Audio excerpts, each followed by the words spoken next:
Hello, everybody. We're here today to talk about a young man who was kind of given the shaft by the Manitowoc Sheriff's Department.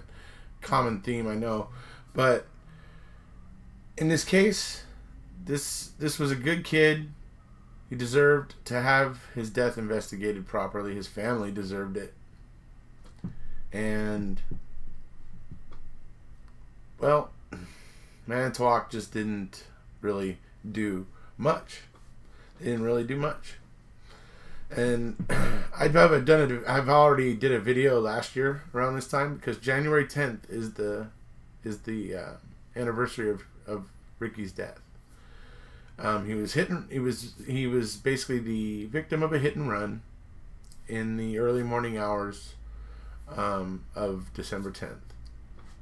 Of 1999, and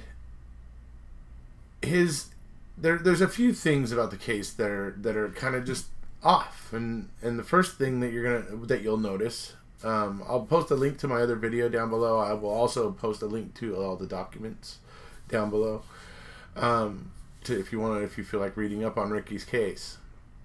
But the thing is that we have Lank and Colburn in the mix here. Lank lies to the victim's mother. Now, here's the thing, folks. You know how Kratz and Fassbender and all them talk about how it's such a that because of MAM it's so disrespectful to the hall box and stuff. Well,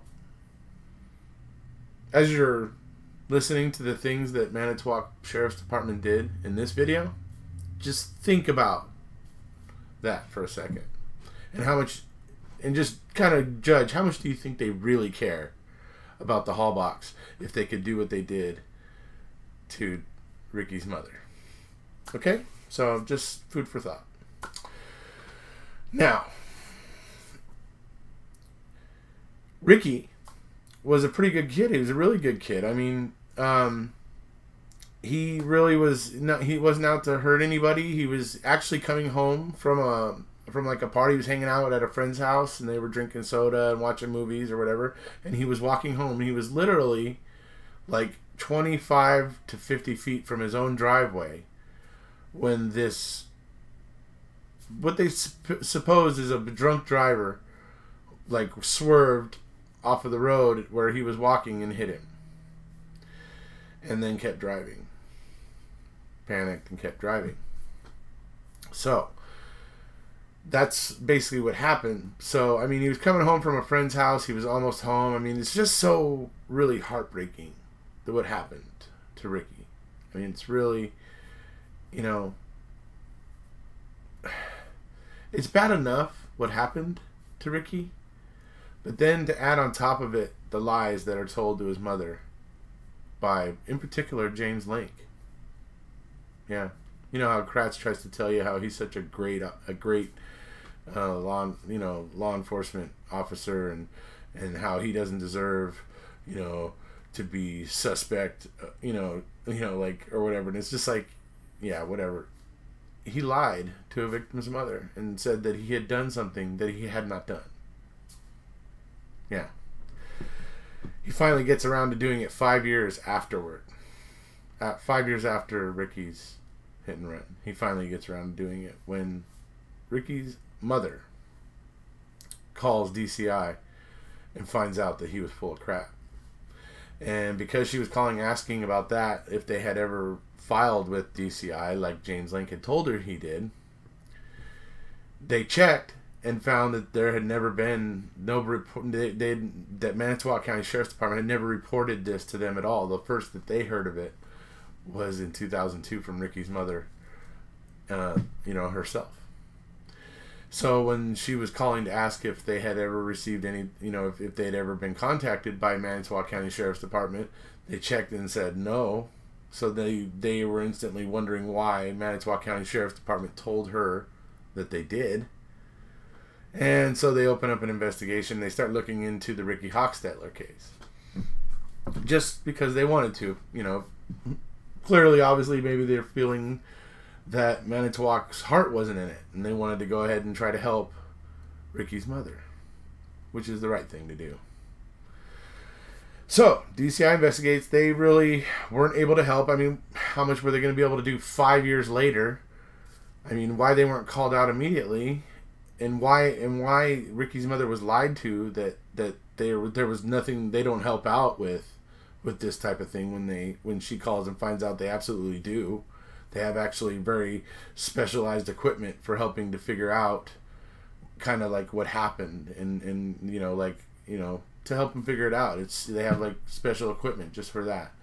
So it's like the ball was dropped. The ball was seriously dropped.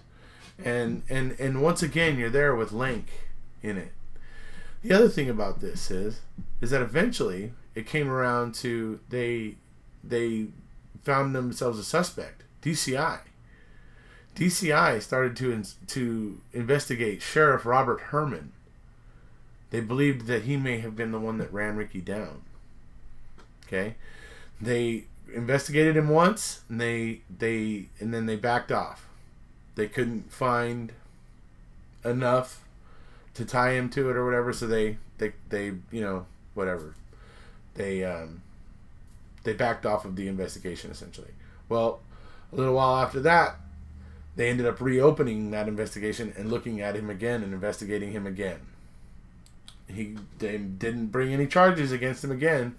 There was this thing I remember reading about where the DCI thought that there might have been at this particular bar that was nearby where Ricky was hit, that there was a register. People would you would sign in when you go in there or whatever, I guess, or something, because it was like a club.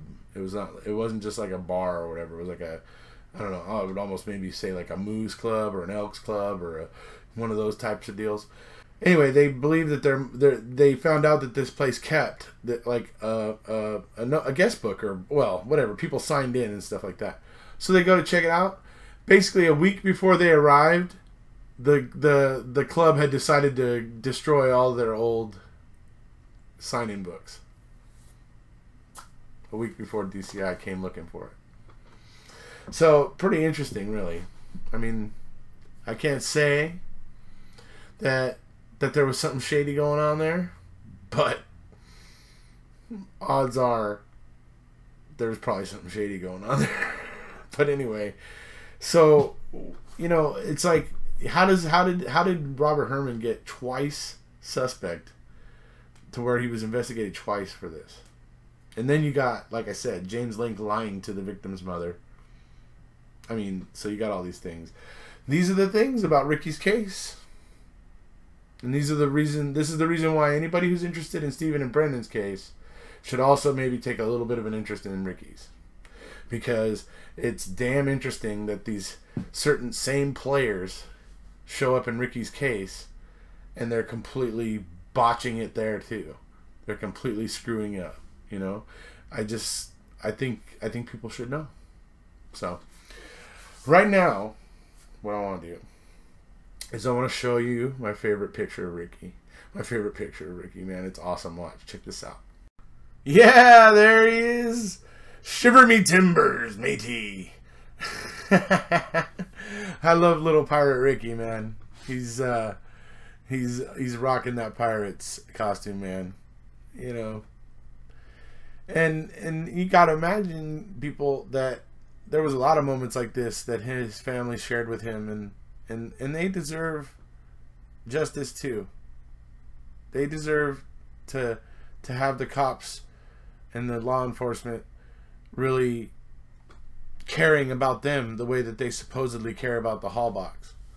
So, but they were basically shafted by the law enforcement, Manitowoc County Sheriff's Department, as I've said. So, James Link flat out lied to Ricky's mom, and you ended up having Robert Herman investigated twice. So, this little guy right here deserved a lot better. And I just love little pirate Ricky. So there you go. You saw Pirate Ricky. I love Pirate Ricky. Anyways, so I just wanted to go ahead and do this video, obviously, because, you know, it's the anniversary of Ricky's unfortunate passing. And, you know, obviously, you know, Ricky deserved better.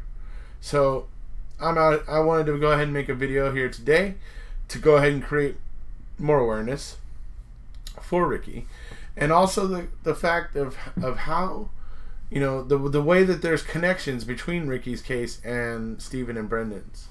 So it's, you know, you got some of the same cast of players and pulling some of the same, you know, BS, same dishonest practices. So, but definitely wanted to go ahead and express my, you know, deepest sympathies to Ricky's family, of course. I know that they miss him very much, and they, you know, they deserve to find out what really happened, and I really do hope that they eventually get to find out what happened to Ricky. I hope we all do. It's just such a darn shame, man. Such a darn shame if you think about it, you know, because another 30 to 45 seconds he would have been walking up his driveway and would have soon been in his bed. But because of somebody who, you know, obviously was under the influence and intoxicated in driving, carelessly took Ricky's life and kept driving. And you know, it's a truly unfortunate thing. It really is. And so I would ask everybody, if you're inclined, if you want to, if you're interested, the fact that the connecting cast of characters between the cases, then as I said before, I will leave the video I did previously and also the documents for Ricky's case down in the info below. I'll leave the links for you. So that's about it for this video. We just wanted to, you know, I just wanted to, you know, give Ricky a shout out and of course, as always, try to bring more awareness to his case. So if you haven't already, please hit subscribe, and we'll see you.